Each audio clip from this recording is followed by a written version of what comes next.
La próxima pregunta, por favor. Vamos a orar para dar inicio. Leonardo, ¿tú crees que tú podrías orar, por favor? Claro, claro. Dele para allá, hermano mío. Padre nuestro que mora en las alturas de los cielos, bendito y alabado sea tu nombre. Te damos muchas gracias, oh Señor, por permitirnos en estos momentos podernos reunir en este grupo de estudio, que tu Santo Espíritu esté sobre nosotros y que tú vengas ungiendo los labios de la persona que va a tener el tema, y a nosotros prepara nuestros corazones para entender y comprender todo lo que se diga y ponerlo en práctica en nuestras vidas. Bendice grandemente a cada uno de los integrantes de este grupo y cada hogar representado aquí. Gracias por todo, Señor. En el nombre de Jesús, amén. Amén. Iniciamos entonces, mi gente. Yo siempre he sido partidario, y lo hemos visto aquí en el grupo, que siempre es bueno a la hora de nosotros analizar, o a la hora de nosotros estudiar un libro, siempre es bueno nosotros tener algunas ideas y vislumbres a la hora de introducir al libro. Ustedes se van a dar cuenta en el transcurso de este análisis, de este seminario y de esta guía, que estas pautas que nosotros vamos a presentar aquí nos van a ayudar para nosotros tener una buena interpretación del libro de Apocalipsis. Los estudiosos dicen que si tú coges 12 estudiantes y le pide que interpreten Apocalipsis, van a salir 13. Y eso se debe a la naturaleza quizá tan compleja del libro. Entonces, por eso es importante nosotros, guiados por el Espíritu de Dios, claro está, tener algunas guías que nos permitan entender y tener vislumbre de cosas que vamos a ver y cómo nosotros podemos abordarla de una manera más clara. Sí. Lo primero que quiero iniciar hablando es del título. El título, que todo el mundo sabe que el título del libro es Apocalipsis, así está titulado.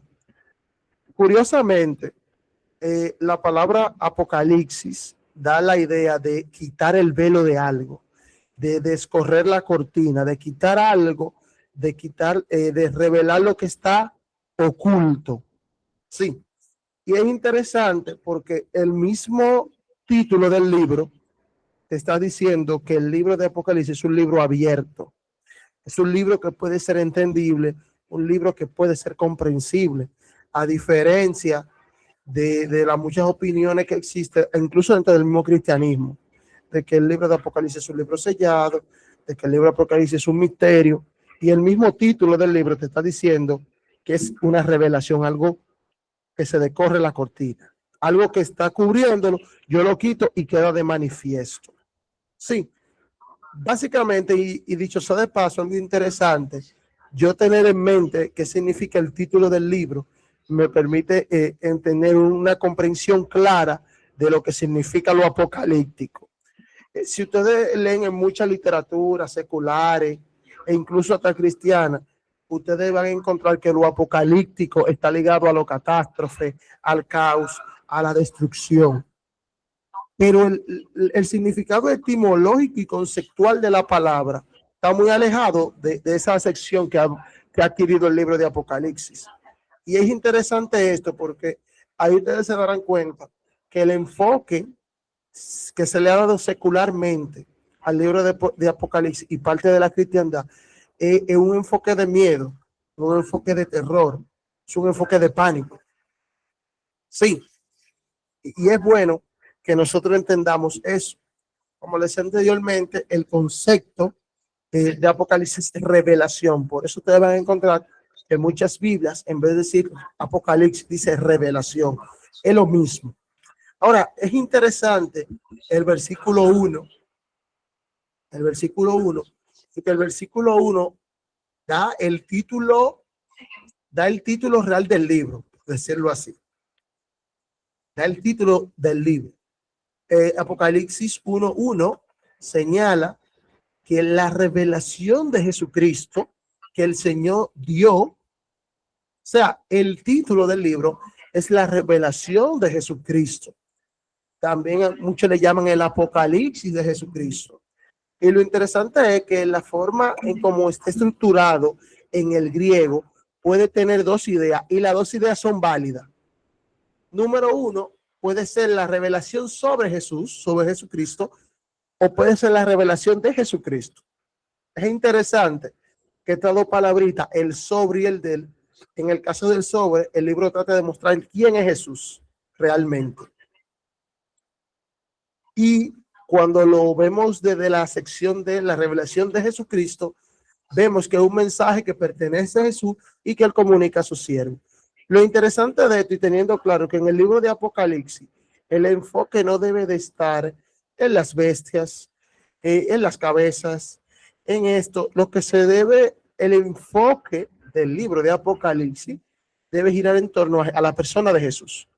En el libro de Apocalipsis, lo que se ve es cómo Jesús actúa en favor de su pueblo. Interesante. Y es muy bonito verlo desde esa perspectiva, porque cuando yo me adentro al libro de Apocalipsis, como ustedes van a ver más adelante, más que un libro de terror, hago énfasis en esto, un libro de miedo, terror, pánico e incertidumbre, uno puede ver esperanza y consuelo. O sea, porque el texto, el libro de Apocalipsis me muestra lo que Jesús está haciendo por su pueblo. O sea, Dios está al control, aunque no lo parezca.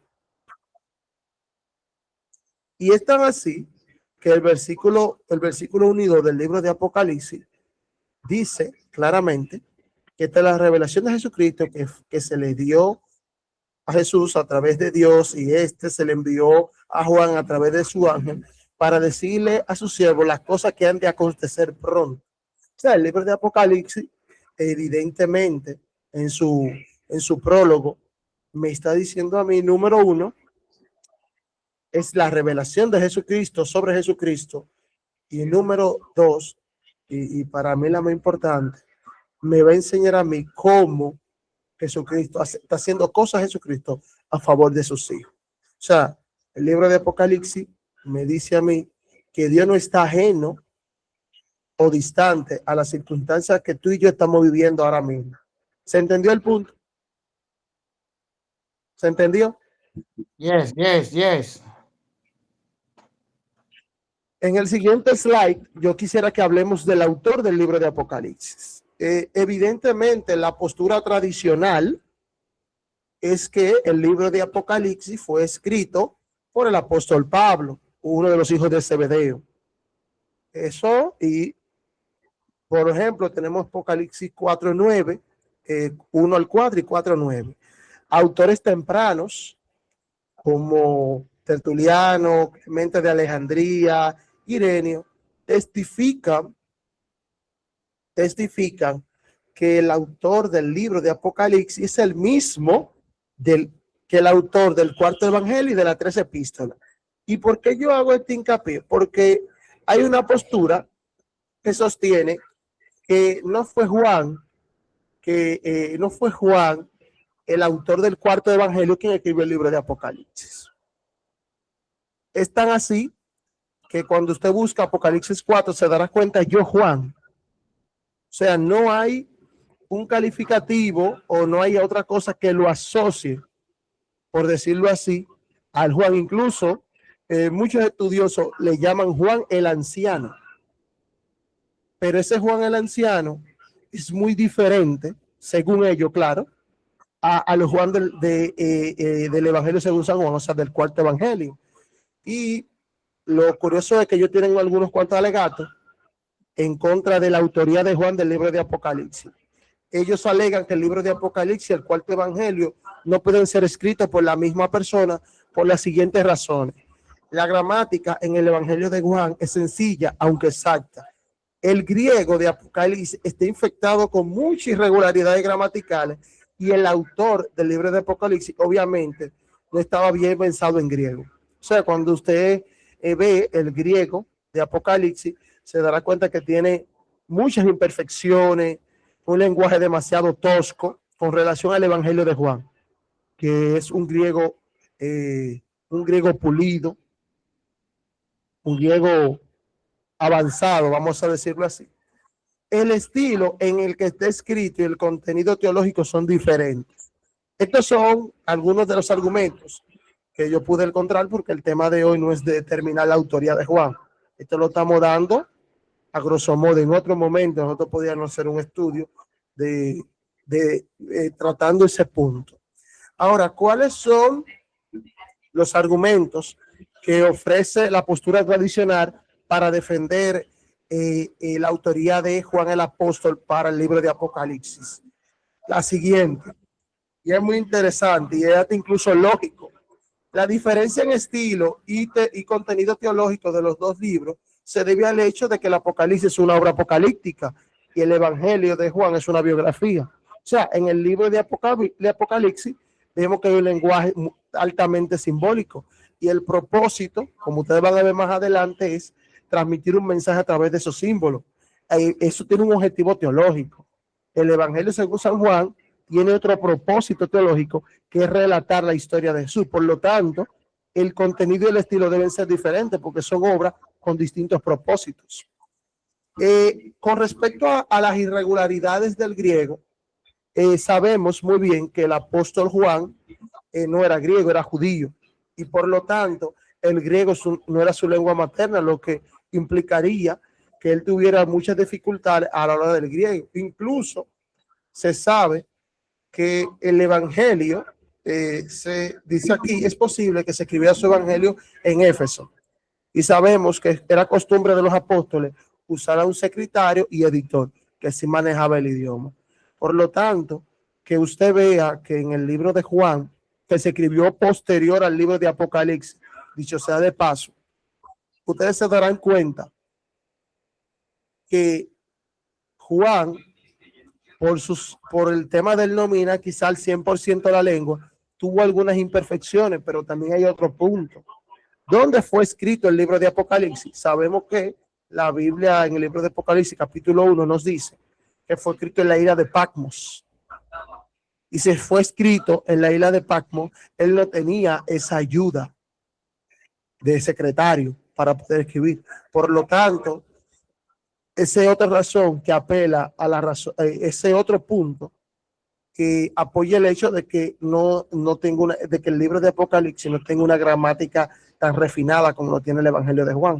Que esta circunstancia, que ella tenga esa apariencia de discrepancia, no significa que no sean los mismos autores. O sea, estos son los argumentos básicos en favor de la autoría de Juan o de la postura tradicional.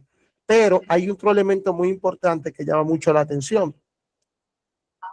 Cuando ustedes estudian, por ejemplo, el Evangelio de San Juan y las tres epístolas, se darán cuenta que hay una terminología marcada.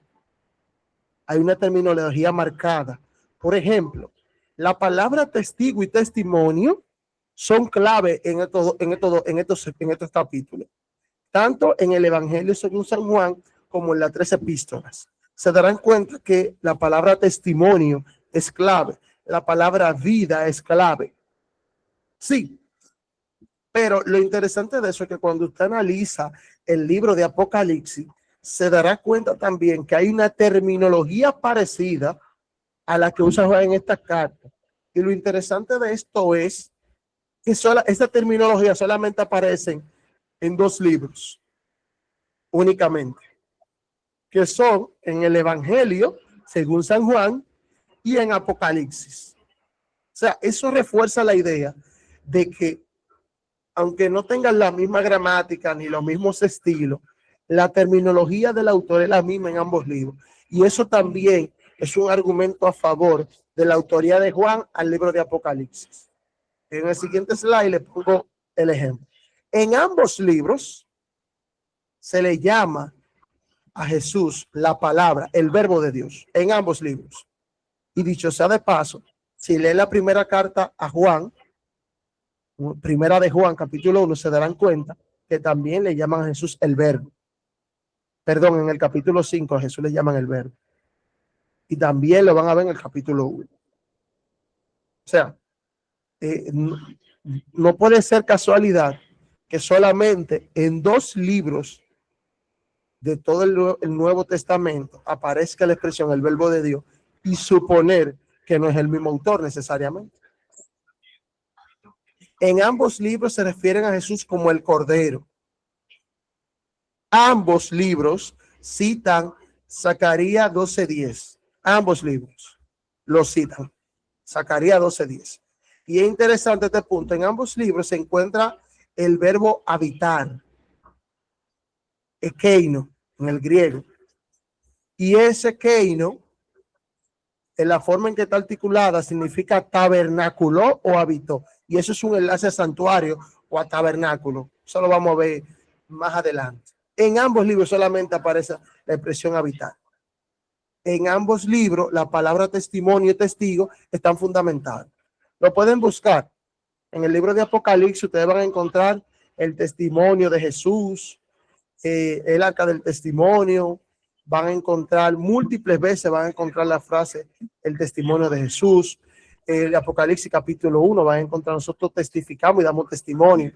O sea que la palabra testimonio y testigo van a encontrar en Apocalipsis capítulo 1 al testigo fiel hablando de Jesús. En el capítulo 2 van a encontrar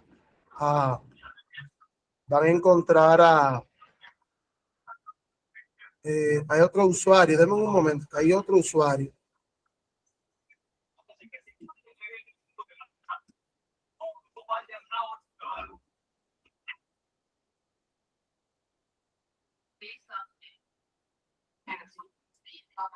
Van a encontrar algo que me llamó muchísimo la atención y fue muy llamativo, y fue el tema de que en el libro de Juan y en el libro de Apocalipsis es uno de los libros que más se enfatiza o se resalta la relación que existe entre el Padre y el Hijo.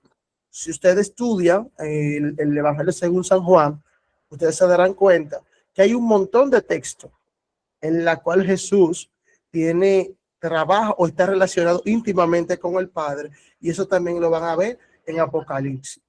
Y por último, también van a encontrar que en ambos textos, en ambos libros, aparece la declaración si alguno tiene sed. O sea, como le dije anteriormente, estos son algunos argumentos que nosotros podemos utilizar que favorecen que el autor del libro de Apocalipsis es Juan el apóstol, hijo de Zebedeo. Hasta el momento estamos claros, hasta ahí. Si tienen alguna duda o algo, levantan la mano y lo dicen para que no se vea tan monótono. Porque en verdad yo entiendo que uno aprende cuando interactuamos, opinamos y así crecemos. El otro aspecto que yo entiendo que hay que trabajar también, que es muy importante, es el lugar y la fecha del escritor del libro de Apocalipsis. Ya nosotros sabemos, y ya nosotros básicamente sabemos, que el apóstol Juan escribió el libro en la isla de Patmos. El texto señala que la razón por la cual él llegó a Patmos fue por causa de la palabra de Dios y el testimonio de Jesús. Nuevamente volvemos a ver la expresión el testimonio. Evidentemente, cuando nosotros leemos el texto, el texto necesariamente no nos dice a primera instancia cuál sea el motivo en el cual fue allá.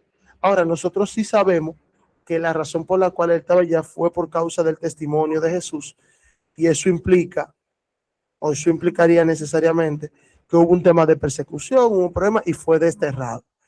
En ese momento ya que recibe la visión y el Señor le da la visión en el libro de Apocalipsis. La fecha. El tema de la fecha del libro de Apocalipsis ha sido muy discutido, pero el consenso general establece que el libro de Apocalipsis fue escrito bajo el dominio o el reinado, vamos a decir, de Domiciano, que fue un emperador romano. Específicamente, el libro de Apocalipsis fue escrito entre el año 95 y el año 96. Hay otra posición que establece que el libro fue escrito en el año 54 al 68, en el periodo de Nerón, y esta idea se apoya en la suposición de que el valor del número de letra hebrea para César Nerón es de 166. O sea, esas son las dos posturas. Nosotros sabemos y entendemos que fue en el periodo de Domiciano, pero hay otra, y lo vamos a ver más adelante, hay otro método de interpretación que sí establece que fue en este periodo, y uno sabe que como para que cuadre con Apocalipsis 13, Nerón, el César, el 666, porque nosotros sabemos que en la forma en cómo eso se ha aplicado, no hay un rigor bíblico que lo establezca como tal. Ahora, ¿cuáles son los argumentos a favor de la fecha que dice que fue en el periodo de Domiciano? La primera, la fecha temprana no es adecuada para la situación histórica, porque las iglesias de Asia Menor no fueron fundadas hasta comienzo de la década del 60. Y todavía prosperaban en tiempo de Nerón. O sea, básicamente, nosotros no podemos hablar si el Apocalipsis, dice el Apocalipsis, que fue enviado a las 7 iglesias de Asia, Menor, porque estaban en un proceso de apostasía, de declive, y estas iglesias empiezan a fundarse a principios de la década del 60. No podemos suponer que el Apocalipsis está hablando de las realidades del periodo de Nerón. Es básicamente lo que quiere transmitir la idea, porque la fecha no es adecuada. Segundo, los escritores cristianos tempranos, que incluyen a Ireneo, el discípulo de Policarpio, quien fuera discípulo de Juan, sostienen que el libro de Apocalipsis fue escrito en el reinado de Domiciano. O sea, los tempranos autores cristianos, también conocidos como los padres de la iglesia, dan testimonio de que el evangelio de Juan fue escrito en el periodo de Domiciano. Y las persecuciones de Domiciano, la demanda, la adoración al César, fueron situaciones que tenían oprimida a muchos cristianos.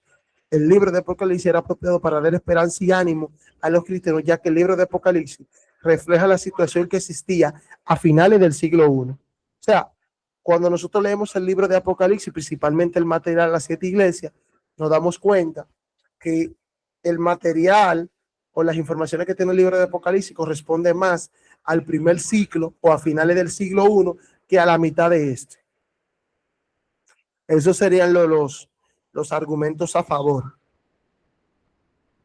Ahora viene uno de los aspectos que a mi juicio es el más importante. Ya sabemos el título del libro, sabemos el autor del libro, conocemos la fecha y en dónde se escribió. ¿Cuál es el propósito del libro de Apocalipsis? ¿Cuál es el propósito? El libro de Apocalipsis fue originalmente escrito como una carta. Lo fundamental para entender cualquier carta involucra descubrir quién la escribió y quién la dirigió, y también las razones por las cuales fueron escritas. O sea, cuando yo responda estas preguntas, yo podré entender o tener una idea más clara de cuál es el propósito. ¿Para quién fue escrita la carta? ¿Para quién fue escrita la carta? El libro de Apocalipsis dice que esa carta fue escrita para las 7 iglesias de Asia Menor, iglesias reales, literales. ¿Cuáles fueron las razones? Cuando leemos las 7 iglesias, estamos viendo que estos cristianos estaban atravesando un sinnúmero de problemas y muchas situaciones, tanto dentro como fuera de la iglesia. Y evidentemente, cuando el Señor, en su infinita misericordia, le dio estas visiones a Juan y que lo envió a las 7 iglesias, verdaderamente eso fue de ánimo y de apoyo para esas iglesias que estaban sufriendo muchas situaciones. A continuación le voy a presentar algunos de los problemas externos. Uno de los primeros problemas que tenía la iglesia fuera, era que los cristianos en Asia afrontaban la oposición y las acusaciones de los paganos porque ellos no participaban en actividades sociales. Y es interesante que estas actividades sociales no, a veces uno lo lee así y uno quizá pensaría, pero ¿y qué tiene de malo compartir? Es que la forma en como ellos compartían, literalmente no era algo de Dios. Esas actividades sociales, que podían ser fiestas, comidas, un sinnúmero de actividades, siempre involucraban alimentos sacrificados a los ídolos. Implicaba borrachera y también implicaban orgía, prostitución y toda esa índole. Y es interesante que esto fue un gran problema para los cristianos, porque para el siglo I, para finales del siglo I, una persona que vivía, y creo que eso lo analizamos cuando estábamos estudiando el don de lengua en Corintio, nos daremos cuenta que las personas tenían que participar de ciertas actividades sociales para no recibir reprensiones de la sociedad. O sea, una persona en ese momento, cuando una persona no participaba de esos ritos, era considerado ofensivo, era un antisocial, e incluso hasta en temas económicos eso le afectaba. Estamos hablando que si tú eras un tejedor y tú no participabas en las fiestas de tus gremios, eso te podía provocar la pérdida de tu negocio y un dinero. O sea que en verdad eso le estaba afrontando problemas. También un segundo problema era la adoración al emperador, donde lo tenían que reconocer como señor. O sea, constantemente la iglesia estaba siendo oprimida y era incluso hasta obligada a participar de este tipo de actividades, y si no, eso le podía costar la muerte. Y cuando ustedes analicen, por ejemplo, se darán cuenta que también el asediamiento y los conflictos con los judíos con respecto a la circuncisión, con respecto a ciertas leyes, a ciertas cosas, también fue uno de los problemas, un problema fuerte que enfrentó la iglesia. Esos eran los problemas de afuera. Esos son los problemas que ella tenía que afrontar afuera. Pero adentro también ella tenía su complejidad. Falsos profetas en la iglesia, personas de influencia que querían, y como lo dicen en el último slide, los líderes de la iglesia promovían un compromiso con el mundo. Estas personas entendían lo siguiente: tenemos que someternos a las autoridades porque Dios les ha establecido, y eso no tiene nada que ver con mi compromiso con Dios, básicamente. Y por eso, cuando estudiemos las 7 iglesias, se darán cuenta que al parecer los nicolaitas, que son paralelos o parecidos al profeta Balaam, que aparece en el libro, en Pérgamo, por ejemplo, pero también se darán cuenta que hay una Jezabel en la iglesia de Tiatira que induce a sus fieles a cometer fornicación con cosas sacrificadas a los ídolos. Y aparte, y como efecto colateral, esas situaciones trajeron decadencia espiritual. Bajo este contexto, ustedes, por ejemplo, analizan y estudian o leen de manera somera, ustedes leen la iglesia de Esmirna. Un segundito, discúlpame. Ajá. La Jezabel representa la falsa doctrina que entraron a la iglesia. Es el símbolo, la falsa doctrina o el paganismo, mejor dicho, porque tenemos que ver a Jezabel en el Antiguo Testamento. ¿Quién era Jezabel? Una sacerdotisa, sí, pero ¿de quién? ¿Me doy a entender? Entonces, Jezabel en esa iglesia y en este momento de la iglesia eran las falsas doctrinas o la introducción del paganismo dentro de la iglesia, o mejor dicho, el matrimonio, así como se casó el rey de Israel con una bruja, ¿entiendes? Es el matrimonio que hay dentro de la iglesia entre lo profano con los santos. Y todo el mundo sabe lo que pasa cuando una cosa se junta con la otra. Siempre lo malo termina corrompiendo lo bueno.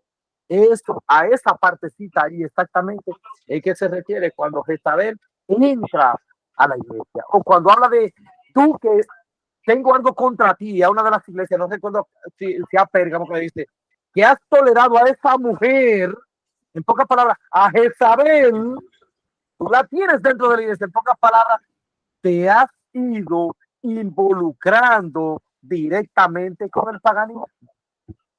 Profecía. No, realmente es cierto, es cierto. O sea, el hecho de que uno vea a Jezabel en esa iglesia, que dice que ella ha trastornado el culto a Jehová, lo ha trastornado, el paganismo está ahí y tiene una estrecha relación con la iglesia. Y es interesante que él usa a Jezabel. Y el texto dice al final incluso que ella induce a mi siervo a fornicar, o sea, tiene influencia dentro de la iglesia. Porque ahí es que está el tema. El apóstol Pablo, por ejemplo, en Hechos 29, dice que él le pide a Dios que cuide el rebaño, porque después de su partida se levantarán lobos rapaces que arrastrarán, dirán cosas perversas y arrastrarán muchos así. Pero eso lo vamos a ver con más detalle cuando estudiemos las 7 iglesias. Y con todo esto, señores, imagínense, y quiero como trasladarlo aquí, como que lo contextualicemos nuestro punto. Imagínense que usted tenga una de esas iglesias.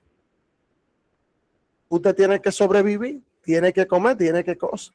Por un lado, si tú no participas de los servicios, si tú no te prestas para estar en las actividades sociales, una orgía, una borrachera, eso te puede cortar tu empleo, puede cortarte tu estabilidad, todo eso. Si tú no adoras al emperador, puedes morir. Sí. Y para colmo del mal, tú tienes a otras personas que constantemente te asedian. Tú no te vas a salvar, tú te vas a perder, tú no guardas esto, tú no guardas aquello. Y para colmo de mal, eso por otro lado, eso es lo que tú ves en el mundo. Dentro de la iglesia, tú tienes personas que te están dando falsa doctrina, te están dando un mal mensaje, y tú te quieres tener de lo de afuera, pero el de adentro te está diciendo, no, tenemos que ir para allá. No se te estudian. O sea, imagínense la presión de toda esa gente que querían ser fieles en verdad y querían buscar a Dios de todo corazón. O sea, si por ejemplo vemos Esmirna, una iglesia que sufrió martirio, persecución, muerte y todo eso, y el hostigamiento de los judíos, o sea, y viene el libro de Apocalipsis, para darte consuelo. A pesar de todo ese proceso, a pesar de eso, yo estoy contigo. Sé fiel hasta la muerte y te daré la corona de vida. ¿Sí? El propósito principal del libro de Juan al escribir el Apocalipsis fue ayudar a los cristianos del primer siglo en la provincia de Asia con sus problemas y situaciones. O sea, el libro de Apocalipsis, más que quizá bestias, dragones, cabezas, también un libro para dar consolación, para dar esperanza, como decíamos al inicio. O sea, Dios está al control de todo, aunque no lo parezca, aunque parezca que el mundo se va a acabar, que parezca que el mundo se va a acabar, Dios está al control de todo. Dios está al control de la historia.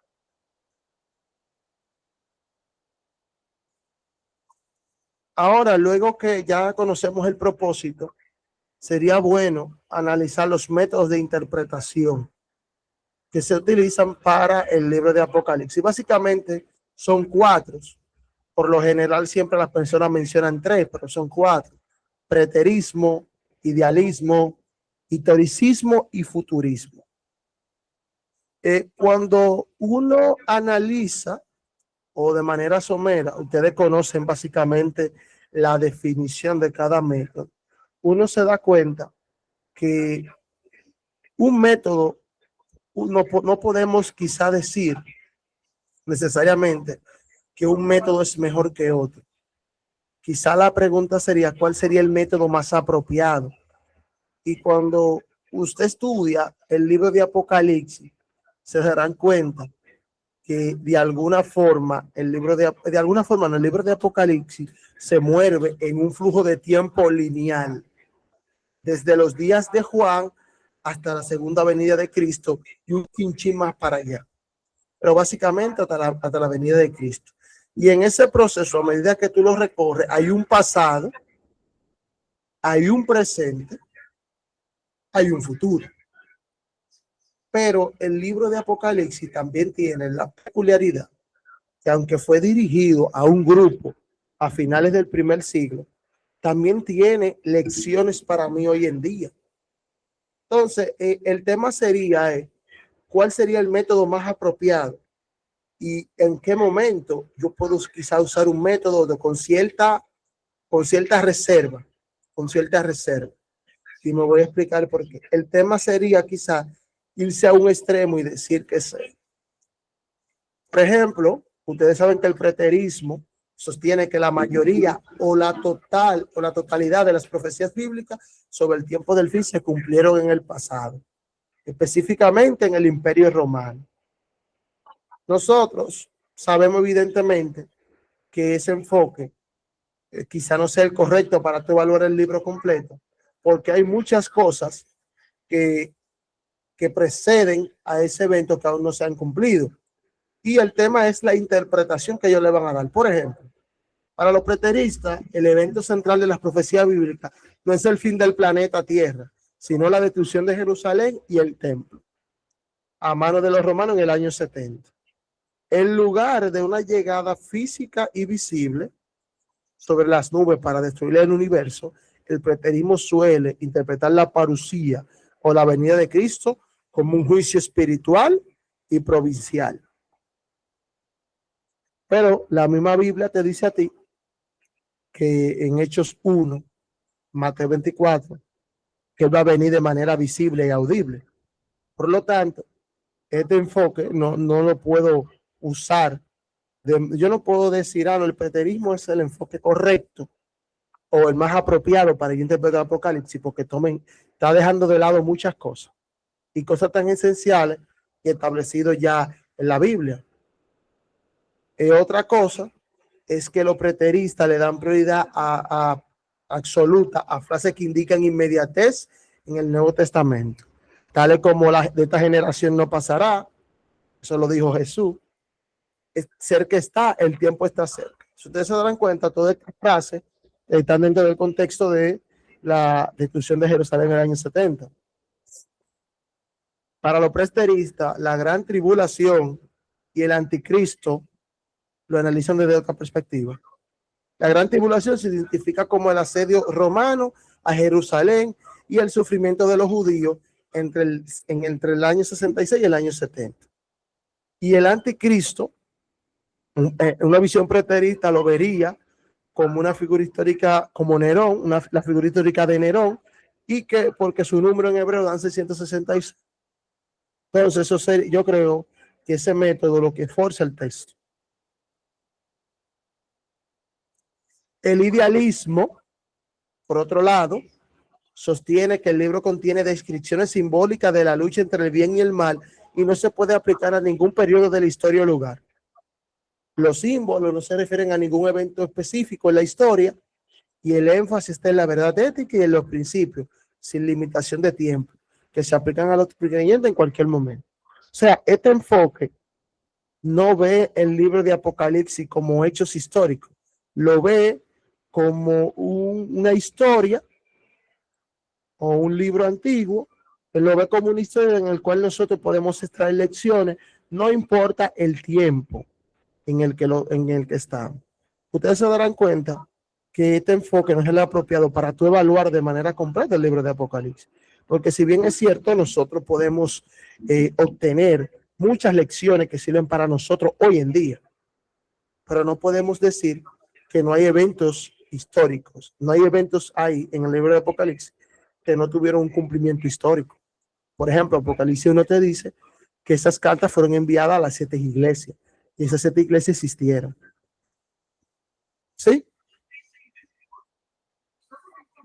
El futurismo.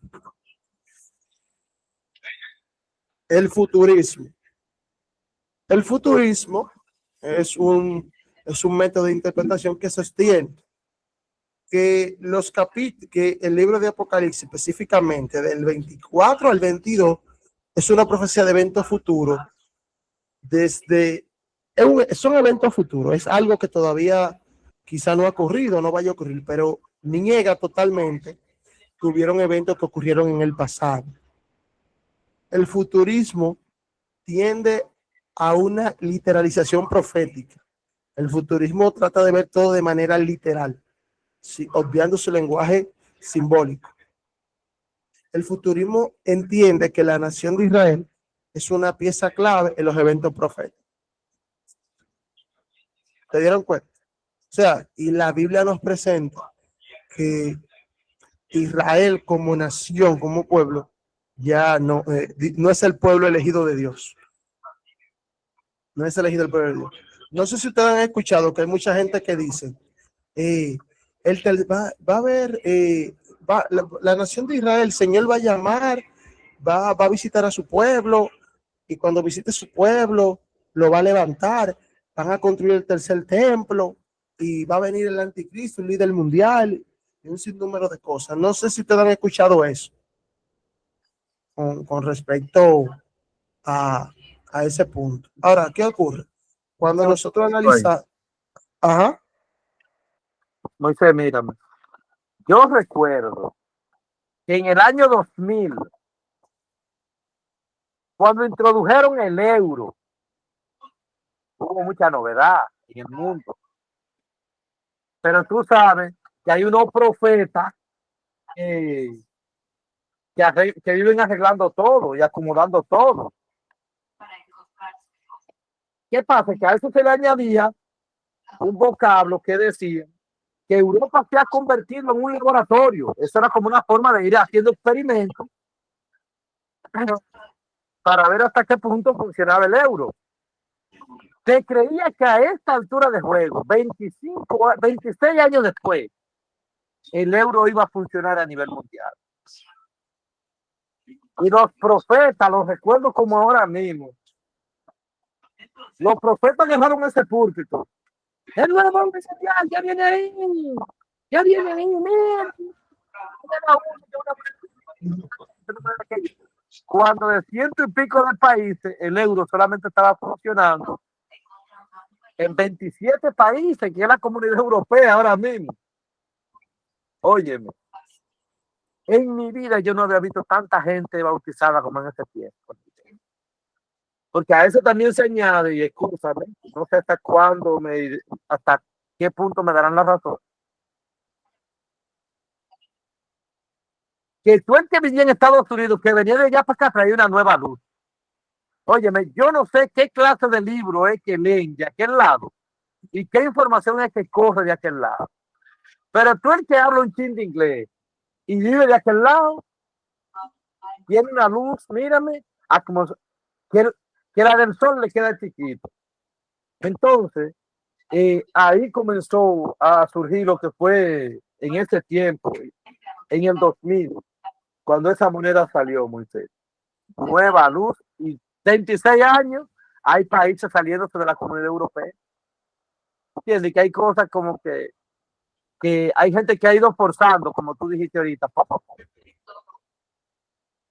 Leonardo, que tenga la mano levantada. Sí, lo que sucede es que se me está yendo el celular. Yo no tengo luz esta mañana y el celular se me está apagando. Voy a tener que salir. Ah, no, está bien, mi hermano.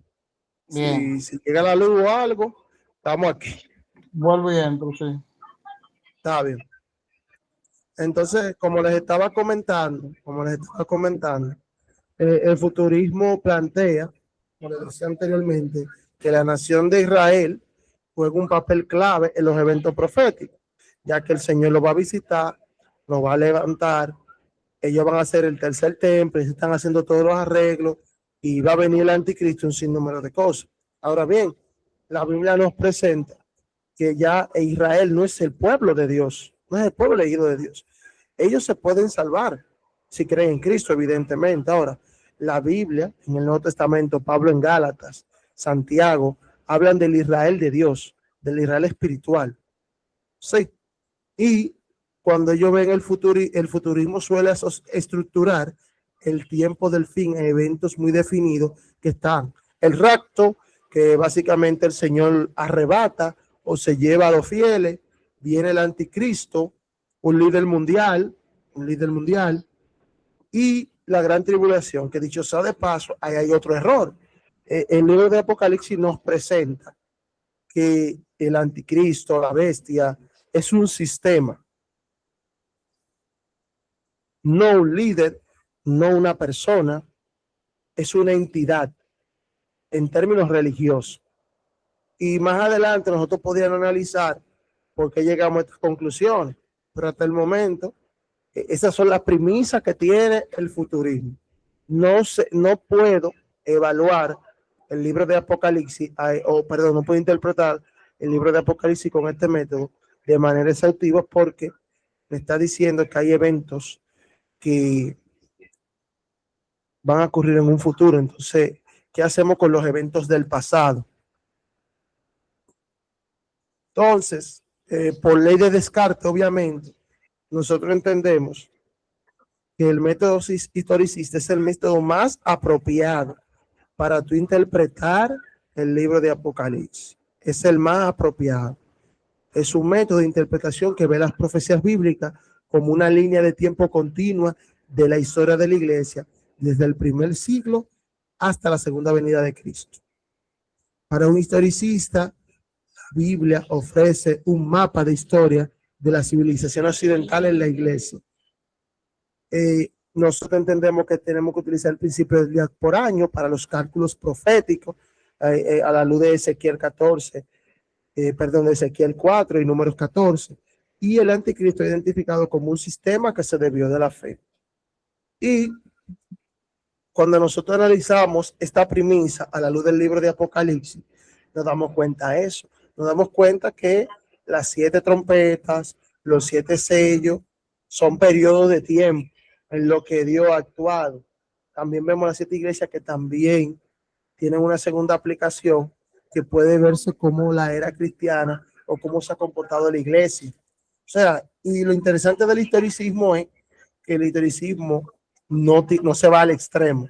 No se va solamente al pasado, pero tampoco se va solamente al futuro. Conseguir la misma línea de tiempo, ve el pasado, analiza el presente y evalúa el futuro. O sea, el historicismo es mucho más abarcante, aunque evidentemente los 4 métodos te ofrecen una mejor, como decía anteriormente, por sí solo los 4 métodos, quizás el más apropiado es el historicismo, pero quizás por sí solo no te hagan el efecto que tener los 4, teniendo la salvedad, pero el más apropiado, sin lugar a duda, es el historicista, método historicista.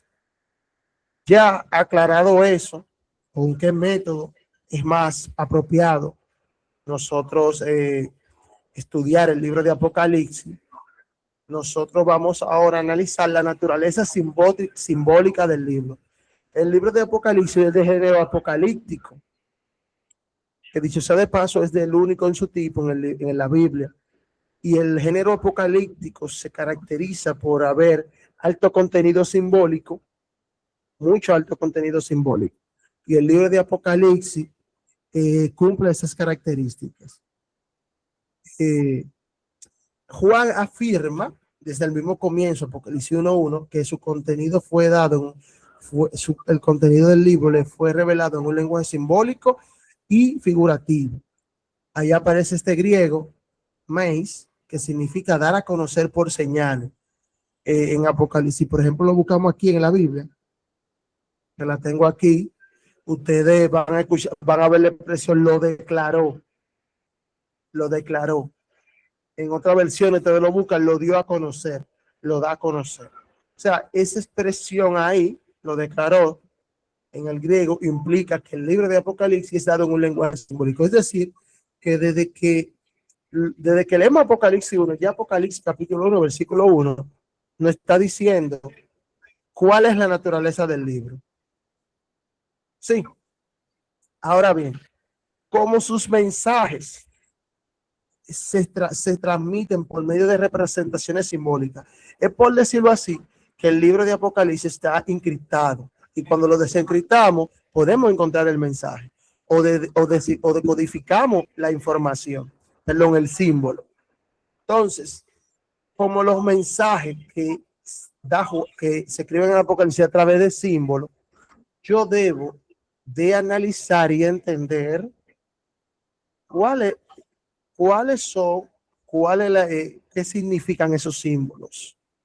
Sí, una comprensión de las profecías del Apocalipsis involucra aprender lo que se pueda saber acerca de las fuentes que Juan, bajo la inspiración del Espíritu Santo, recogió los símbolos e imágenes que utilizó para describir la visión que vio.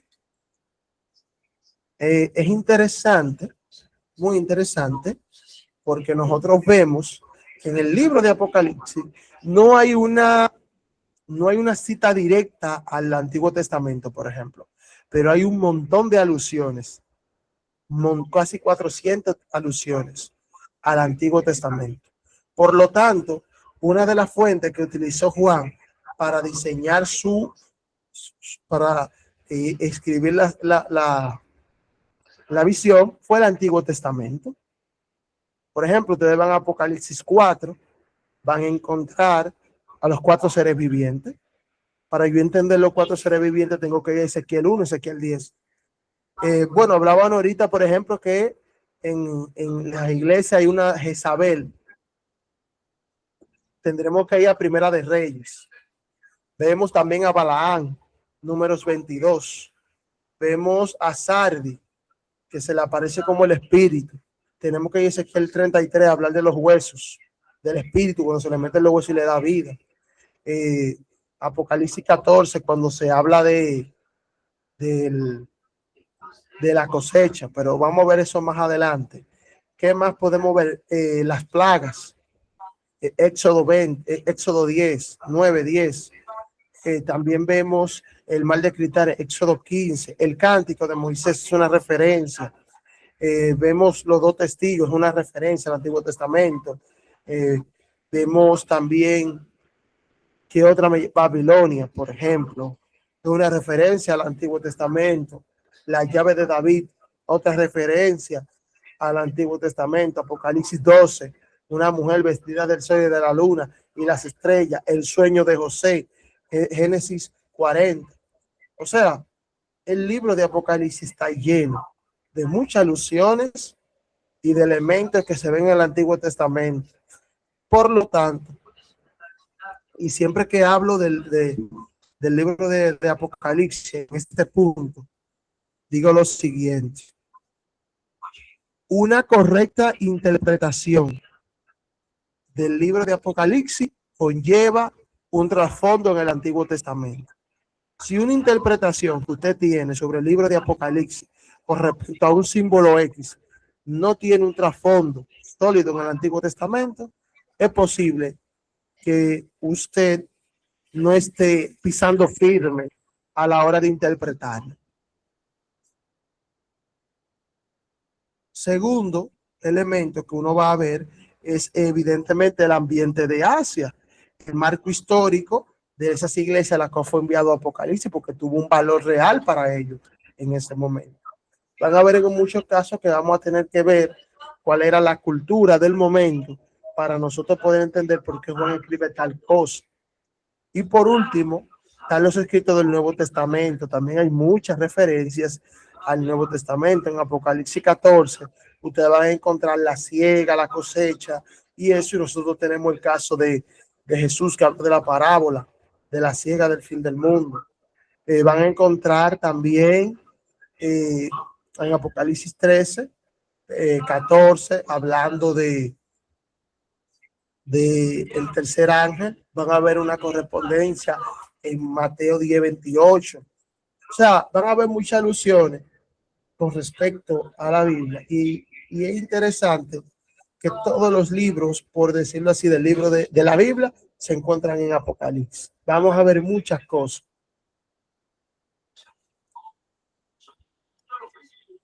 También también tenemos que ver la disposición literaria, cómo está básicamente estructurado el libro de Apocalipsis. Básicamente, eso se discute mucho. Lo que se plantea aquí no es una ley, no es un decreto, es algo que nos da por lo menos una idea clara en qué terreno estamos, pero evidentemente cualquiera que se ajuste y siga los parámetros bíblicos puede funcionar. Y es muy importante porque la estructura del libro de Apocalipsis nos puede ayudar mucho a la hora de cómo interpretarlo.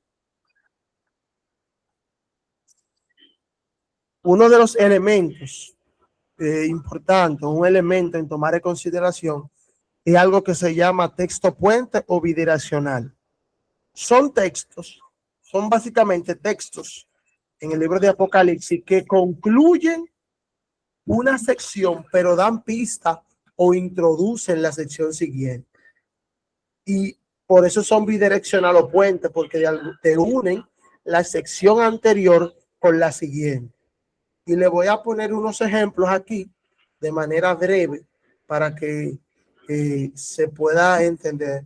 Vamos a buscar Apocalipsis, el capítulo 1, versículo 20. Y aquí habla de lo siguiente, principalmente del 19. En el capítulo 1, los versículos del 9 al 20, inicia una visión que tuvo Juan acerca de Cristo andando entre los candelabros, también llamado Cristo glorificado. Sí, pero oigan cómo termina la sección. Oigan cómo termina la sección, el capítulo 20. Escribe el misterio de las 7 estrellas que has visto. Ojo, que has visto en la visión. Has visto en la visión. Eso lo vamos a ver en la semana que viene. El misterio de las 7 estrellas que has visto en mi diestra y de los 7 candelabros de oro. Las 7 iglesias, las 7 estrellas son los 7 ángeles de las 7 iglesias, y los candelabros que has visto son las 7 iglesias. Noten que este texto concluye la sección anterior, pero te da pista de lo que se va a hablar en la próxima sección. Y evidentemente, ¿cuál es la sección que sigue? Las 7 iglesias. Sí. Otro ejemplo lo podemos ver en Apocalipsis capítulo 3, versículo 21. Oigan cómo dice. Este es promesa que se le da a la iglesia de la Odisea. Y con este texto concluye las 7 iglesias. Que dicho sea de paso,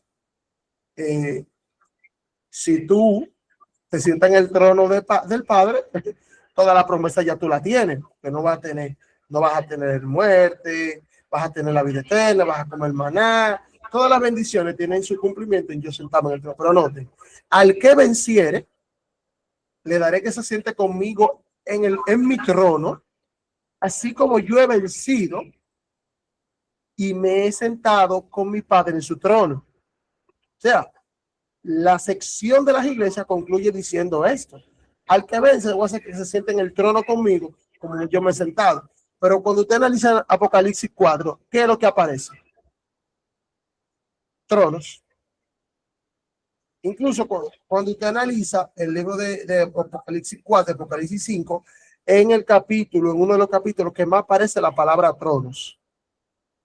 Por lo tanto, ya ese versículo me está diciendo que lo que yo estoy viendo de Apocalipsis 4, 5 y los sellos es básicamente lo siguiente. ¿Cómo están venciendo para sentarse en el trono? O sea, parecería ser que Apocalipsis 4, Apocalipsis 5 y los 7 sellos es una ampliación de este versículo, donde en esa ampliación se ve cómo el pueblo de Dios está venciendo para sentarse en el trono. O sea, ¿entienden el punto, Alfredo? Sí. Moisés, ¿hay alguna imagen en el Antiguo Testamento de este episodio? ¿De cuál? Al que venciere, lo dejaré sentar conmigo en mi trono, así como yo he vencido y me he sentado en mi trono. ¿Hay alguna imagen de eso? Porque te la pregunto porque no la recuerdo, pero como tú tengas el tema puede ser que haya, tiene que haber una imagen de una persona que comparte su trono. Lo único que hay que buscar Pero eso lo vamos a ver cuando estudiemos las 7 iglesias. Eso lo vamos a ver.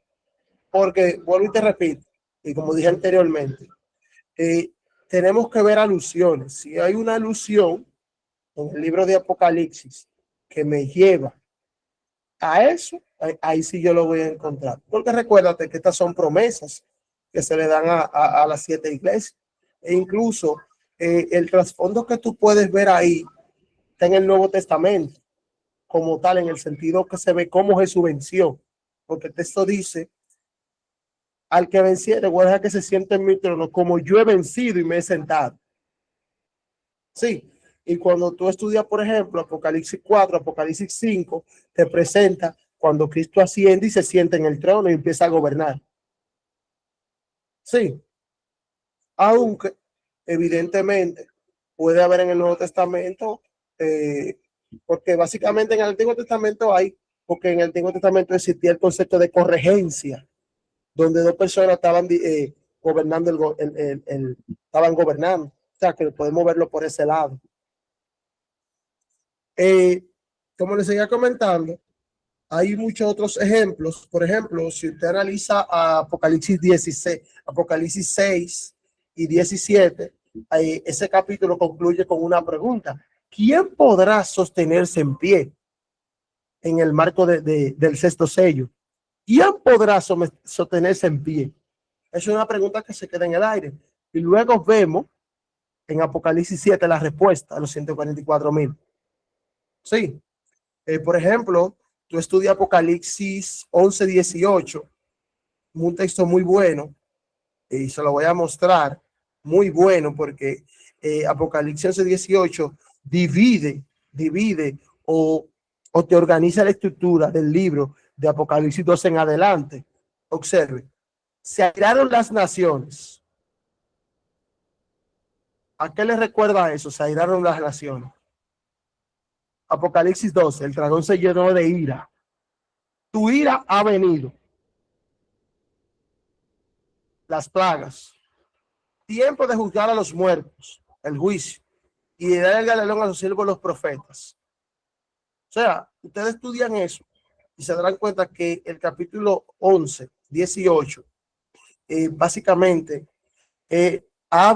nos da una idea, básicamente, y van a pasar a la parte escatológica de Apocalipsis, y ya nos da una idea de qué van tratando los capítulos subsiguientes, y ya eso sería una ampliación. O sea, esto es muy bueno, porque estos textos puentes nos dan unas vislumbres, como decía anteriormente, concluyen una sección, pero también te dan pista anticipada de lo que va a tratar la otra sección. Tenemos un esquema muy interesante, que se llama el esquema de identificación y de descripción. Esta es una estrategia literaria que utiliza Juan. Siempre que Juan va a introducir un nuevo actor o personaje en el libro de Apocalipsis, primero lo describe en forma general. Él empieza describiendo todas sus funciones, rol histórico, sus actividades. Y luego, cuando él lo va a usar en una visión, él utiliza el elemento que él necesita para la visión. Por ejemplo, si ustedes leen Apocalipsis 1, del 9 al 20, ahí le va a aparecer la visión de Cristo glorificado, donde le dice: el que tiene ojos de llama de fuego, el que camina entre los candelabros, el que tiene el que es como el que es como el arcoíris, el que tiene un cinto de oro, el que tiene una corona, todo eso. Pero noten que cuando él va a trabajar con las 7 iglesias, él utiliza un elemento de todo lo que mencionó anteriormente.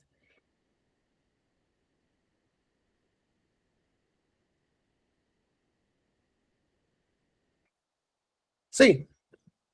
Déjenme buscarle un ejemplo más claro. Ahí empieza: yo soy el alfa, el omega. Yo soy el alfa, el omega, el primero y el último. Escribe. Esas son las descripciones generales. El primero, el último. Yo soy el alfa, el omega. Estoy envuelto entre los 7 candelabros. Sí. Mire, en medio de los 7 vi a un hombre vestido con ropa hasta los pies, ceñido con el pecho con un cinto de oro. En medio de los candelabros, un cinto de oro. Su cabeza y su cabello eran blancos como la lana, y sus ojos como ojos de fuego. Su piel es semejante al bronce bruñido y fulgente como un horno, y su voz como el estruendo de muchas aguas. Sí, y tenía en su diestra 7 estrellas, y en su boca salió una espada aguda y filosa, y su rostro era como el sol que resplandecía en toda su fuerza. Sí, no tema que yo sea el primero. Esas son las descripciones que da Juan de Jesús. Este es el actor, este es el personaje que le introduce. Pero cuando ustedes van a Apocalipsis, el capítulo 2, cómo él se introduce a la iglesia de Éfeso, el que tiene las 7 estrellas. Noten que él coge un elemento de todo lo que mencionó del autor anterior para trabajarlo su fuego. Y eso es muy importante, porque esa actividad nos va a decir qué función, qué propósito él tiene con eso ahí. Si ustedes analizan, por ejemplo, las iglesias, se darán cuenta que cuando Jesús se le presenta de una manera distinta a otra en función de las necesidades que tiene. Pero Juan toma de todas las características que dijo inicialmente. ¿Me entendieron el punto? ¿Me entendieron el punto? Por ejemplo, oigan cómo Entendemos el punto. Entendemos el punto. Miren cómo él se presenta a la iglesia de Esmirna. El primero y el postrero, el que estuvo muerto y vivió. Pero si usted estudia los diseños, se le presenta así. Ahora, ¿por qué él se le presenta así? Cuando yo busco esa frase, me doy cuenta en Apocalipsis 1 de 9 al 20 que Jesús se hace llamar el primero, el último, el que estuvo muerto y revivió. Pero ¿qué está pasando a la iglesia de Esmirna, señor? Excúsame, excusa. ¿Dónde está? ¿Dónde está Abraham? Yo no he sentido a Abraham. Estamos aquí, maestro, estamos aquí. Cónchale, pero caramba, Abraham. Y Ale, que creo que lo sentí por ahí también. Estamos escuchando, papá. Atento. Cónchale, pero caramba, digan algo. Concho, Alfredo, pero no, tú puedes ser sobre el chat, Alfredo, entonces. Pidió el jugo de una vez, Abraham, tú, Moisés. Oye, ¿para qué fue que habló una por ahí? A un jugo, fresco, Dios mío. Sigamos. Si ustedes estudian el mensaje de la iglesia de Esmirna, oigan lo que dice: no temas en nada de lo que vas a aparecer. He aquí, el diablo echará a vosotros, algunos de vosotros, la cárcel, y seréis probados y tendréis aflicción por 10 días. Sé fiel hasta la muerte y yo te daré la corona de la vida. Pero Jesús se le presenta como el que estuvo muerto y vivió. Y miren el mensaje que le da Jesús. O sea, lo que indica es que esta iglesia estaba sufriendo el martirio. Y Jesús le está diciendo: oye, sigue fiel hasta la muerte, porque yo me mantuve fiel hasta la muerte y estoy vivo. Pero noten que Juan describe las características del Cristo glorificado y en función de las necesidades de la iglesia, él coge una característica de esa. Ese mismo principio lo vamos a ver en muchos actores que Juan introduce. Lo vamos a ver en Apocalipsis 13, vamos a ver en Apocalipsis 17, que él va a tomar elementos para señalar un papel decisivo en ese momento en el cual está viendo la visión. Sí. Seguimos. Hay un esquema muy interesante que nos ayuda, que es muy bueno para nosotros poder interpretar el esquema oí y vi. Por lo general suele pasar que nosotros podemos ver con estos dos juegos de palabras que una cosa es lo que Juan oye, pero cuando él ve otra cosa. Pero por lo general lo que él oye y ve es lo mismo, aunque son de diferentes facetas. Por ejemplo, voy a darle un texto bíblico. Vamos a ver. Vamos a ver.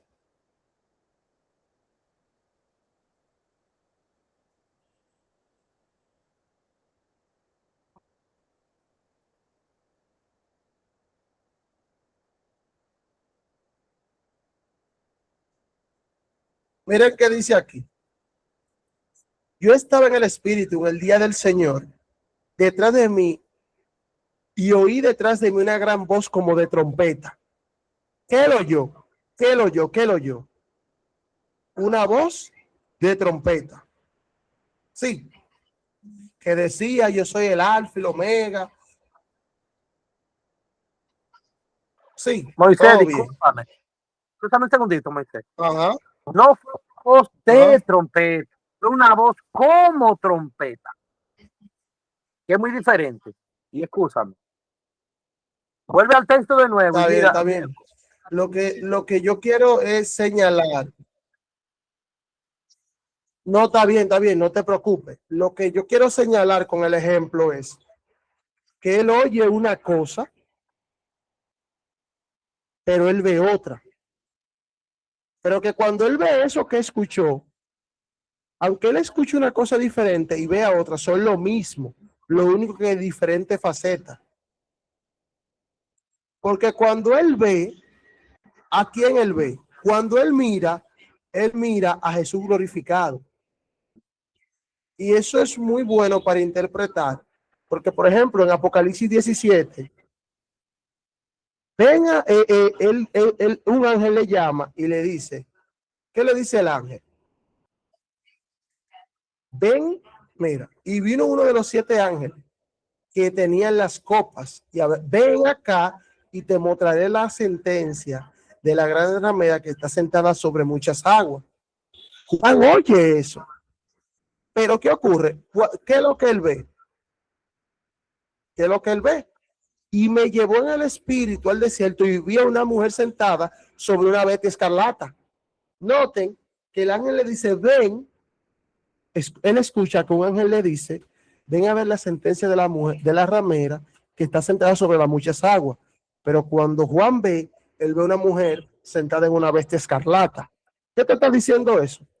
Que la bestia es lo mismo que las muchas aguas, porque en ambos textos la mujer está sentada, una en agua y la otra en la bestia, y por lo tanto es lo mismo.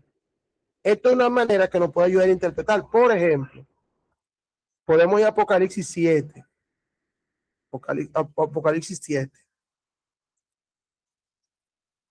Y nosotros vemos en el capítulo, en el verso 4, que él oía el número de los sellados, 144,000. Eso fue lo que él oyó. 112,000 sellados de cada tribu de Israel. Eso es lo que él oyó. Pero cuando él ve, ¿qué es lo que él ve?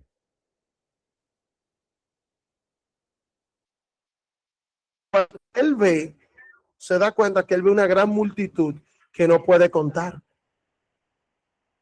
Y se darán cuenta que lo que Juan escucha es la iglesia militante, la que está luchando, la que milita. Pero cuando él ve, él está viendo a la iglesia triunfante, a la gran multitud. Y eso es muy bueno porque hay muchas interpretaciones señalando que son dos grupos diferentes, por ejemplo. Y con ese esquema, eso te puede ayudar a tú tener una mejor interpretación. Pero eso lo vamos a ver cuando estudiemos Apocalipsis 7. Pero este esquema nos ayuda mucho a la hora de nosotros interpretar un texto.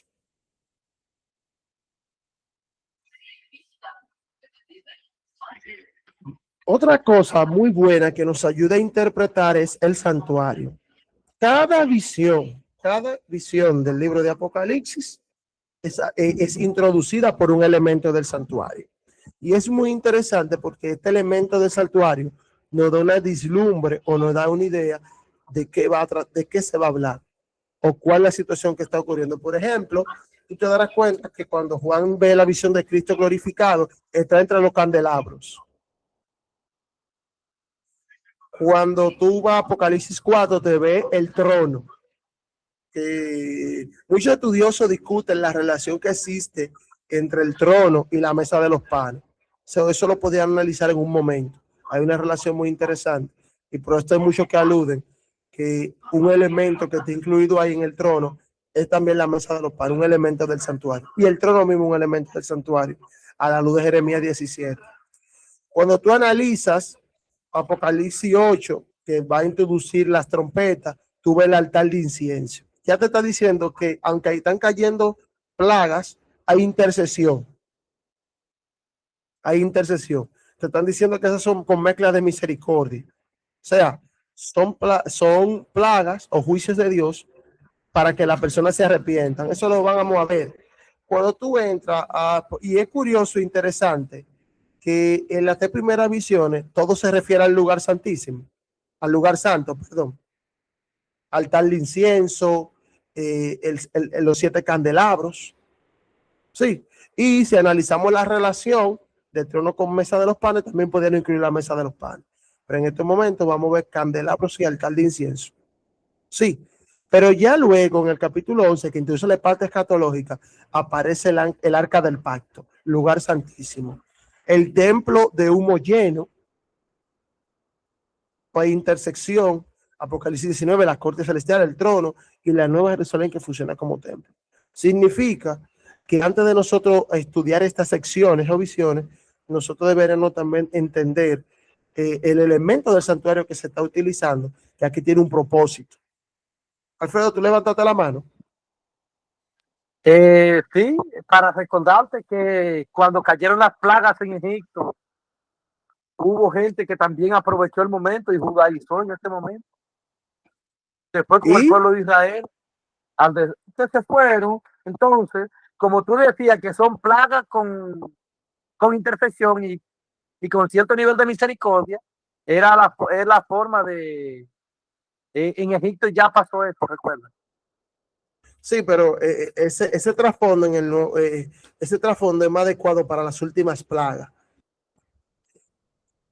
Más adecuado, porque incluso cuando tú lees Apocalipsis 15, te va a aparecer un mar de cristal, te va a aparecer la expresión, el cántico del Cordero, y nosotros sabemos que ese cántico del Cordero y de Moisés, el cántico de Moisés fue después de la plaga de Egipto para la liberación del pueblo, y ese fue un canto de gratitud por su salvación.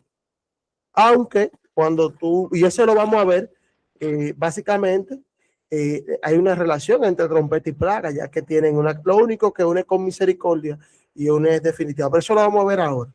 Pero el punto central aquí es que a la hora de que yo vaya a estudiar una sección, una visión del libro de Apocalipsis, debería también estudiar el elemento del santuario que aparece ahí, porque por algún motivo, ese elemento aparece ahí.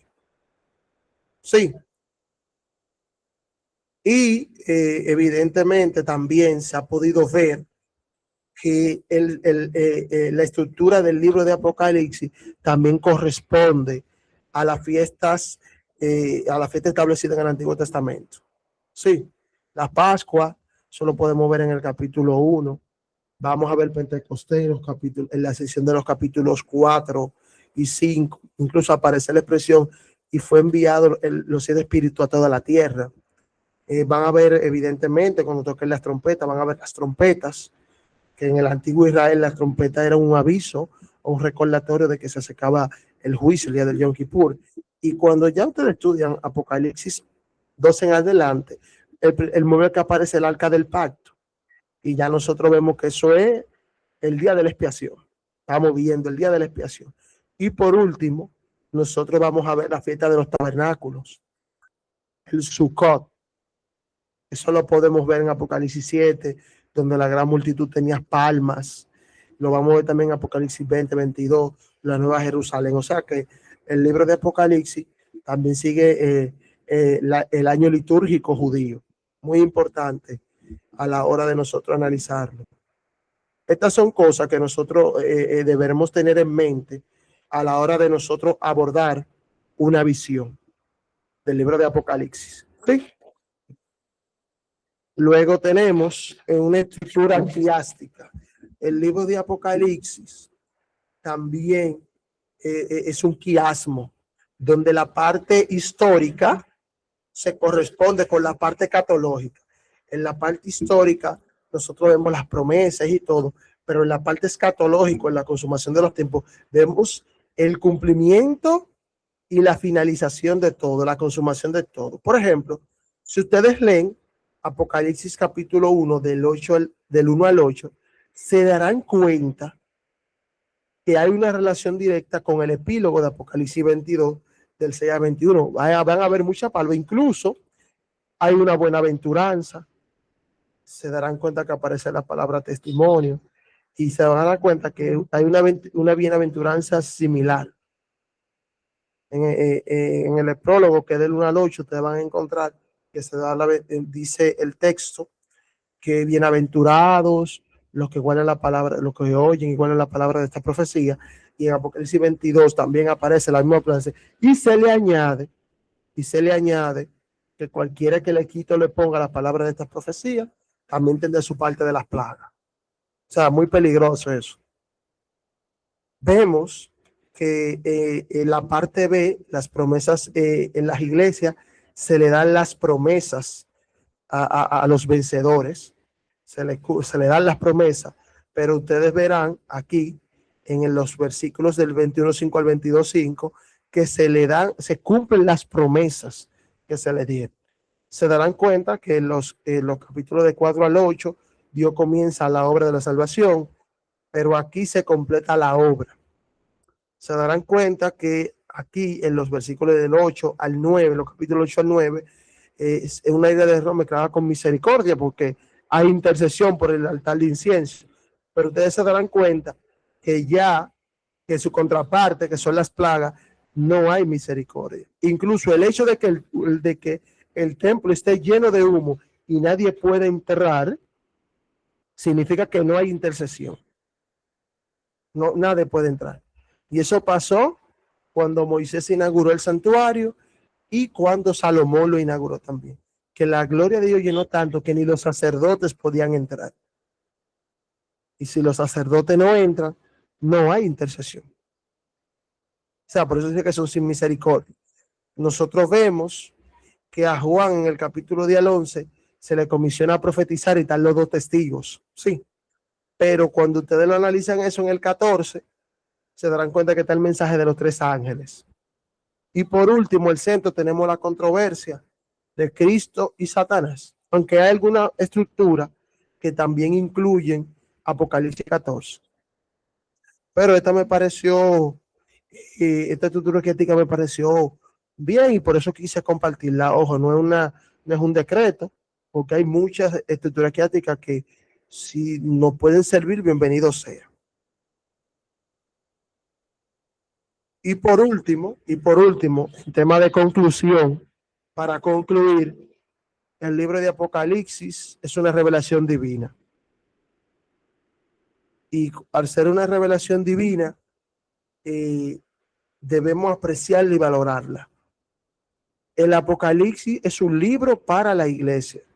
No es un libro sellado, no es un libro mítico, no, es un libro para la iglesia que incluso fue estructurado para leerse como carta. Y dicho sea de paso, el libro, y eso lo vamos a ver más adelante, el mejor intérprete del libro de Apocalipsis es la Biblia.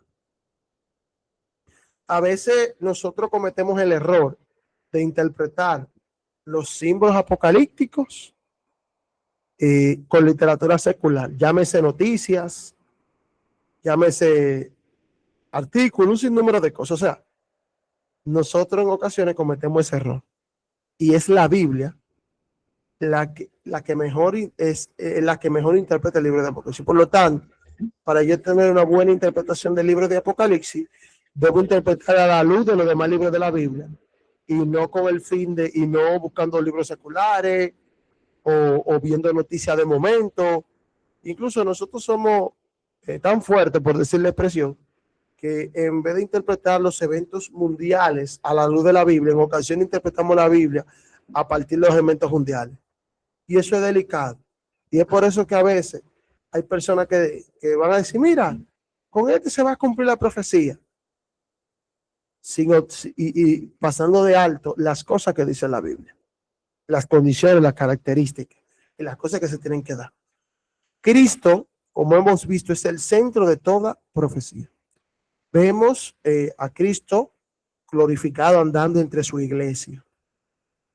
Vemos a Cristo asumiendo el trono, recibiendo el reino.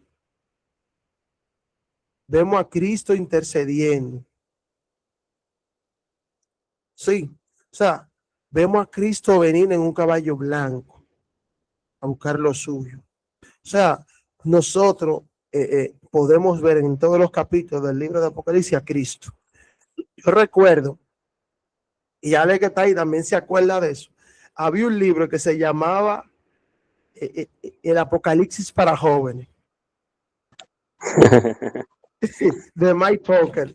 Y Ale me dijo una vez, que no recuerdo si fue el primo tuyo, que dije que no me gusta la cosa de jóvenes. Fue Jairo, eso fue Jairo. Sí, y el problema está que quizá en ese momento, y lo digo con sinceridad, uno buscaba conocimiento, quería saber más, y quizá ese libro no llenaba las expectativas, pero cuando tú lees el libro, tú te das cuenta que el autor trataba de que, a pesar de las bestias, de los dragones, se vea la imagen de Jesús, que es el centro y lo importante. Sí, realmente. Eso es lo importante. Eso es lo importante. ¿Tú me entiendes? Entonces, y hago el comentario para señalar eso, que toda interpretación que nosotros hagamos del libro de Apocalipsis, y si no tiene de centro a Cristo, es una interpretación vacía y hueca, que quizás sea para llenar las curiosidades o querer alardear de cierto conocimiento que no se tiene. Porque el centro, lo que le da forma, es Cristo, el Cordero, el león cordero, el que viene montado en el caballo, el que tiene la hoz, o sea, todo es Cristo. Sí, Alfredo. Cuando se acabe este conversatorio, Moisés, yo quiero, por favor, tener una pequeña intervención, no más de un minuto, pero cuando tú finalices. Ah, está bien, está bien. Eduardo, tú vas a decir algo porque vi que también Eduardo levantó la mano. ¿Cómo fue que tú dijiste? No sé, que yo vi que tú levantaste la mano, que si tú tienes una intervención, que si tú vas a comentar algo de lo que se está hablando. Quería darle un saludo a todos ustedes, en especial a Mr. Abraham y a Alex Thompson. ¿Cómo tú también, hermano? Yo estoy vivo, gracias a Dios. Tenía un par de días que no lo veo a ustedes. Gracias, mi hermano.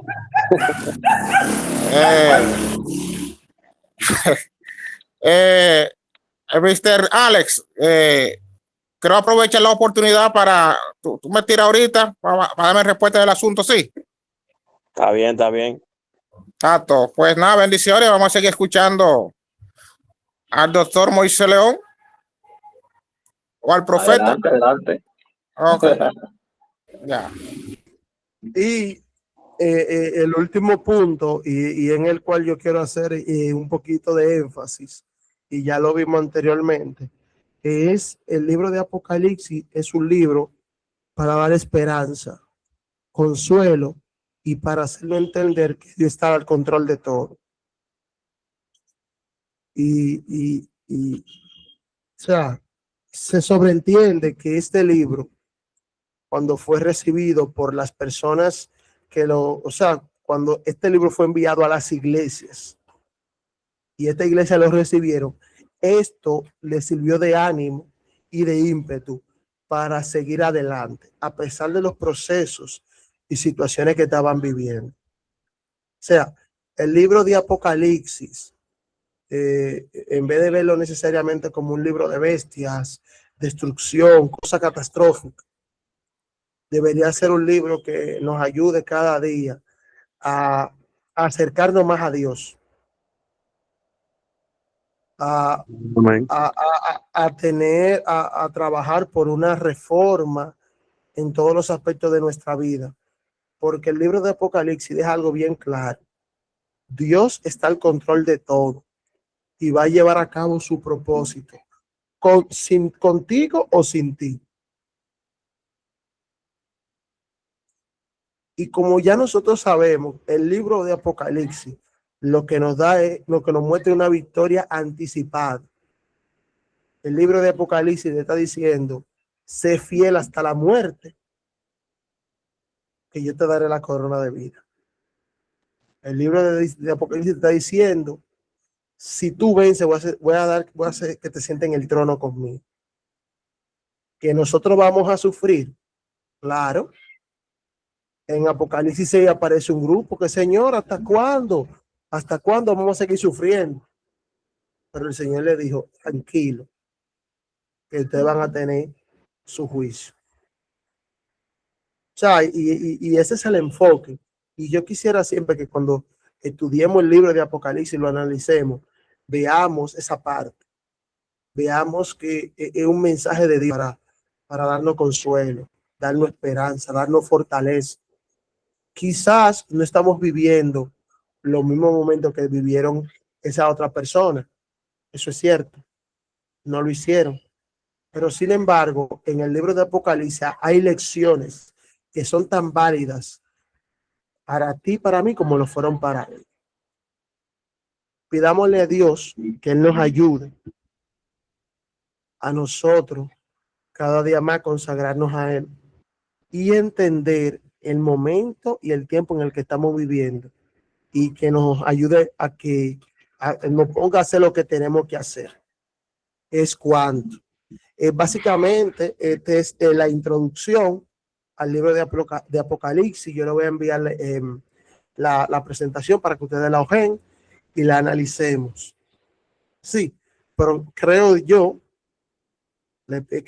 que con esto tenemos una idea suficiente y tenemos una idea clara de cómo abordar el texto. Sí, entonces quiero hacer una pregunta. ¿Quién va a trabajar para la próxima semana la sección del libro de Apocalipsis que va desde el capítulo 1 completo? Va a tener 2 sesiones, va a tener que trabajar el prólogo y va a tener que trabajar a Cristo glorificado. O sea, ¿quién va a poder hacer eso? De lo que estamos aquí. O sea, ¿cómo tú vas a dividir el estudio? A mí, no sé cómo ustedes lo ven, pero a mí me gustaría que lo hiciéramos por secciones. Sí. Okay, porque, como, por ejemplo, vamos a hablar de... como que tú presentaste ahí. Exacto. Por ejemplo, vamos a hablar de las 7 iglesias. Para no decir, vamos a hablar capítulo 2, capítulo 3, no. Vamos a hablar de las 7 iglesias. O sea, porque si yo entiendo que si lo hacemos por capítulo y se acaba el capítulo 2, vamos a tener que esperar la otra semana y creo que se puede perder quizá alguna idea. Entonces, bueno, vamos a trabajar las 7 iglesias. Va a haber a uno que le va a tocar Apocalipsis 4 y Apocalipsis 5. Como manera de introducción, para irlo a forzar. Bueno, ya uno que le toca los 7 sellos. Estudiarlo como por sección así. Creo que así el estudio sería más fructífero. No sé qué opina. ¿Qué ustedes creen? Sí, sí. Si hay un marco más claro. Es básicamente eso. Ahora la pregunta, ¿quién va a trabajar eso la semana que viene? La sección del 9 al 20, Cristo glorificado y parte del prólogo. ¿Quién dice yo? ¿Quién dice yo? ¿Cómo así el 9 al 20? Por ejemplo, Apocalipsis 1, del 9 al 20, es la visión que tuvo Juan de Cristo glorificado. Ya el capítulo 1, ok. Exactamente. Y ya la próxima semana, para la próxima semana, las 7 iglesias, y así vamos a estudiarlo por paso. ¿Qué le parece? Ya. Pero yo entiendo que eres una persona que más o menos maneja el tema. Yo no tengo que decir que yo voy a meter mano ahí porque yo fácilmente puedo meter para el huevo. Esa parte bien. Pero alguien que maneje más o menos el tema que pueda meterle mano ahí. Haga eso ahí. ¿Eh? Abraham puede hacer eso. Tú vas a ver que eso no es tan difícil realmente. No, le digo porque el tema está que o sea, no quiero todos los días, todos los sabotajes porque me van a cansar, van a decir, no, yo quiero que todo el mundo compartamos, escuchar opiniones porque así podemos mejorar. No quiero ser de que yo el único, bla, bla, bla. Tú sabes. Mira, Sí. sí, perdón. Yo diría que cualquiera, por lo menos como dice Abraham, una gente que maneja bien el tema, ese es uno, pero dentro de la misma podemos, o sea, podemos estudiar también y opinar, de traer opiniones y podemos, con las opiniones todas, podemos llegar a una conclusión real, pero el que está dirigiendo ya tiene en cue hacia dónde queremos, o sea, llegar con el tema, o sea, debe haber una conclusión final de la persona que está dirigiendo, ¿no? Pero ¿No es así? entonces mi punto, no, pero mi punto es quién va a ser esa persona. No, y también, Abinader, espérate, antes, será bueno tener más o menos como un calendario, aunque sea por mes. Tú ves, como hicimos la encuesta, pero que uno sepa, en verdad, que uno diga, por ejemplo, el sábado 7 va a tocar el capítulo 1, el sábado 14 va a tocar tal, y así uno viene un poquito leído y uno está más orientado, en verdad. No, está bien, porque por ejemplo, y yo escribo por el grupo, mire, tal semana vamos a estudiar tal tema. No hay problema. Exacto. Yo lo pongo Sí. y le mando el calendario. Ahora, el punto mío es que yo no quiero cansarlo, que sea yo constantemente que esté dirigiendo, y a eso que me refiero. Sí, yo entiendo, Porque para darle no más es- dinamismo. Exactamente, no es por estudiar solamente, sino que yo no quiero ser el único que tenga la palabra, porque evidentemente yo también quiero escuchar a los demás, y como mencionaba Eduardo, con las opiniones de uno, el otro, y así. Por ejemplo, Sí, pero que uno le... entonces, Moisés, entonces puede iniciar el tema con un tipo de pregunta, entonces, tipo de pregunta que cada quien de la pregunta puede opinar algo. Sí, pero está bien, pero mi tema es, por ejemplo, ¿quién va a hacer esas preguntas, por ejemplo? Porque hay alguien que lo tiene que dirigir. Yo me enfoco no en la forma en cómo se presente el tema, sino quién lo va a presentar. Ah, ok, ya yo entiendo. Mete mano ahí, Mr. Abraham, yo voy a estar contigo. Involucrado durísimo. No, que te digo que yo, esos temas, yo no manejo mucho de Apocalipsis, ¿verdad? Tú nunca me escuchas hablar de Apocalipsis, ¿no? ¿Verdad? En mi vida. Está bien, Pero miren lo que vamos a hacer. yo no puedo tomar Miren más lo que para adelante, vamos a loco. Me tengo que sentarme a estudiar eso, loco. Miren lo que vamos a hacer. Yo voy a coger entonces la semana que viene, ¿de acuerdo? Pero ya hay uno que se tiene que encargar de las 7 iglesias, así sucesivamente. Está bien, Moisés. Nosotros ya tenemos un compromiso de que vamos a leerlo todos. Sí. Oíste, coge la semana que viene tú, Abinader, el prólogo. Y yo también La cosa.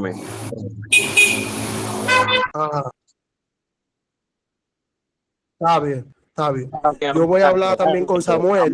Que las secciones van avanzando, el nivel de complejidad igual va literalmente profundizando. Entonces, si quieres participar, literalmente la sesión más conveniente es de la semana que viene, el prólogo o el epílogo. Exacto. O sea, No, que está bien. Entonces, involucramos al maestro Abraham con el prólogo, o a Eduardo. Sí, es verdad lo que sale también, porque mientras avance la vaina, se va a complicar. Entonces, en el oigan lo prólogo. Y tú tienes los Ajá. materiales que te lo puedes dar, o sea, pasar los libros. Claro. Exacto. También, miren lo que vamos a hacer, Abraham. Yo voy a hablar con Samuel.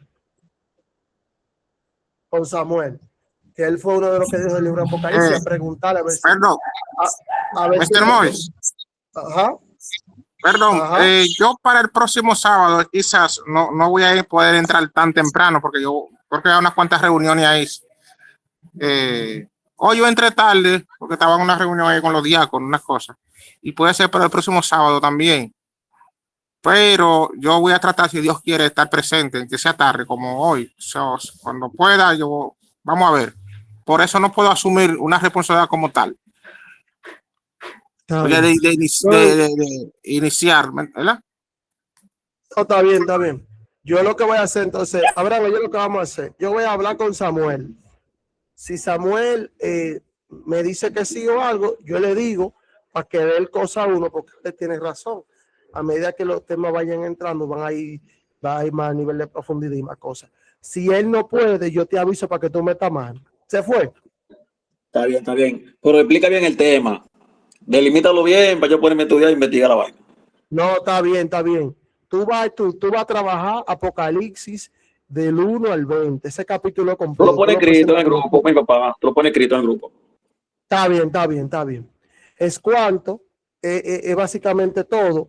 Vamos a orar para concluir la cosa y después Alfredo pasa a decir algo, vamos a orar para luego darle la palabra a Alfredo. Oramos. Amante Padre que estás en los cielos, te damos gracias, Señor, por darnos la oportunidad de estudiar tu palabra. Pidiéndote, Padre, que tú nos sigas motivando, seguir estudiando, ponerlo en práctica. Permite, oh Padre Santo, que podamos reunirnos la próxima semana para seguir estudiando tu santa palabra y poder seguir aprendiendo de ella y compartirla con otros. Por amor a Jesús. Amén. Amén. Escúchame, antes de que entre Alfredo, si Alfredo va a decir algo Ajá. que no es del tema, si tú quieres, detén la grabación. Ahora, si es del tema, tú lo dejas Eso es correr. eso es lo que voy a hacer. Eso es lo que voy a hacer. Detén la grabación. Voy a detén parar, la grabación. voy a detener la grabación para